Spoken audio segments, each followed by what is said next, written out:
ফজর পারে, আল্লাহ একটা সন্তান দিতে পারে না? তাই যাকে সাল্লাম দোয়া করলেন, রব্বা হাবলি মিন লাদুনকা যুররিয়াতান তাইয়্যিবা ইন্নাকা সামিউদ দুআ। আল্লাহ তুমি আমাকে এমন একটা পবিত্রময় সন্তান দান করো যে সন্তানটা যে পবিত্র হয়, আল্লাহ ওয়ালা হয়।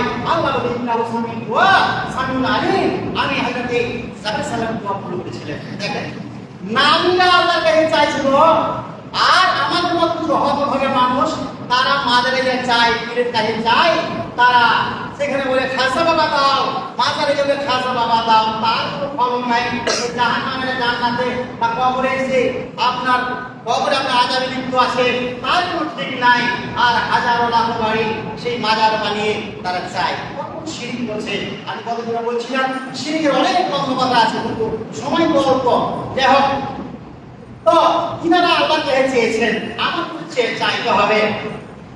মনে করেন আপনার একটা ছেলে হলো কিংবা মেয়ে হলো, প্রথম কাজ আপনার কি? আপনি কি করবেন? আল্লাহ রাসূল বলছেন কুল্লু গুলামিন লাইয়িনুন বিআকিকাতিহি তুযহিয়া মা সারা আয়ুসাম্মা ফিহি আইয়ুলামু রাসাহু।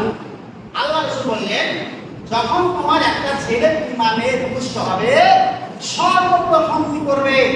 তার কাহানিটা করবে। কাহানিটা মানে গ্রামের মধ্যে আপনি মনে করছেন যেই লোকটা পরিষ্কার আল্লাহওয়ালা, তার মধ্যে খেজুর চাপিয়ে ওই বাচ্চাটার তালুকে দিয়ে দেন, প্রথম কাজ।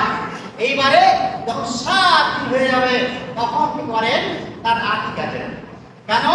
আল্লাহ বলছেন প্রত্যেকটা সন্তান ছেলে মেয়ে মানে পর্যারোপে হয়, পর্যা কাটে আকিকার সঙ্গে, পর্যা কাটে মানে তার ধার কাটা আকিকার সঙ্গে। যতক্ষণ পর্যন্ত আকিকা না দিয়েছেন ততক্ষণ পর্যন্ত ওই বাচ্চাটা মানে ধারের উপরে আছে। যখন আপনি আকিকা দিলেন, পর্যা শুরু হয়ে গেল, ধারটা শুরু হয়ে গেল। মনে করেন আল্লাহ আপনাকে উপহার দিয়েছে। একটা উদাহরণ দিন, আপনার বাড়ির পাশে একজন মহিলা একজন মেয়ের বিবাহ হয়ে গেছে, আপনি একটা কলসি দিলেন। তারপরে আপনার একটা মেয়ে আছে, আপনি বিবাহ সময় এসে তখন ওই পড়াশোনা করছে যে আমাকে একটা কলসি দিয়েছে, মানে আমার ধার আছে, পর্যা আছে, আমাকে সই করতে হবে। তখন আপনি একটা কলসি থালা কিনে দিচ্ছেন, দিচ্ছেন কিনা? কলসি আর আপনি থালা দিলেন, বদলা দিলেন। আল্লাহ পাক একটা আপনাকে এত নিয়ামত দান করলে, একটা ছেলে কিংবা মেয়ে, তার বদলে আপনি কি দেবেন? তার বদলে আপনাকে আপনি দিতে হবে।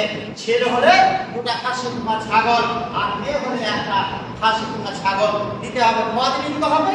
7 দিন দিতে হবে।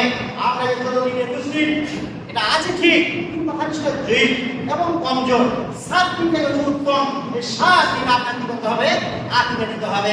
তাই আমি দেখছিলাম আপনার শরীয়ত মুহাম্মদ একটা কিতাবে যে ওখানে দেখছেন যে কেউ যদি মনে করে যে তার বাপ মা আকিকা দিতে পারেনি, মনে করে নিজে নিজে আকিকা দিব, তাহলে দিতে পারে। তবে এটা ফরজ নয়, এটা তো সুন্নাহ। ওটা কেন? যে আকিকার গুরুত্ব বুঝতে গিয়ে যে তাহলে আমি এখন ঘরের মধ্যেই আছি, আমার যেহেতু আকিকা হয়নি, চিন্তাটা করে কোনো হবেন না। তো প্রথম কাজ তাহলে হলো কি? যে তাহানিকা করা। 2 নম্বরে তার আকিকা দিতে হবে 7 দিনে।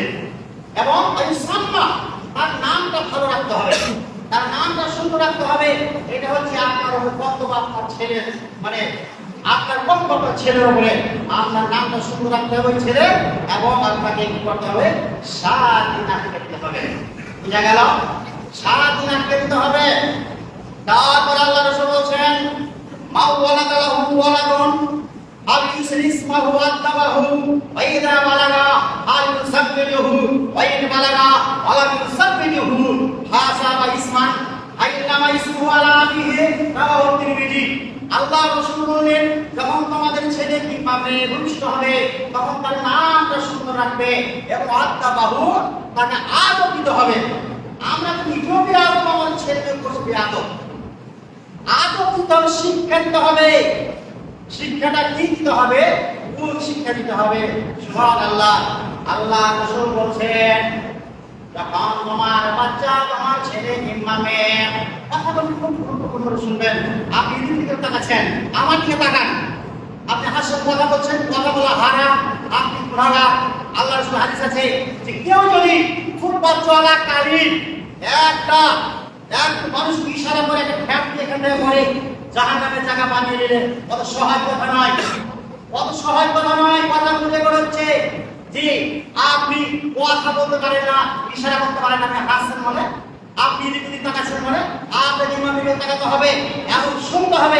এই দেখো ঘুমাইছে, সারাদিন ঘুমাইনি, রাত্রে ঘুমাইনি, আর জুমার মসজিদে ঘুম পড়ে, কিছু মশালি ঘুমাইতে আসে মসজিদে, নামাজ পড়তে আসে না, এরা জীবনও এরা হেদায়েত পাবে না। টাকা না বাবার করবে যদি আপনি একটা শিশির আপনার মুখে যদি টিভি লাগিয়ে দিয়ে চকিটা ঢালেন, বাইরে চলে যাবে, ভিতরে যাবে না, মানে আল্লাহ তার মোহর মেরে গেছে, আপনি যেভাবে বলবেন শুনবে না।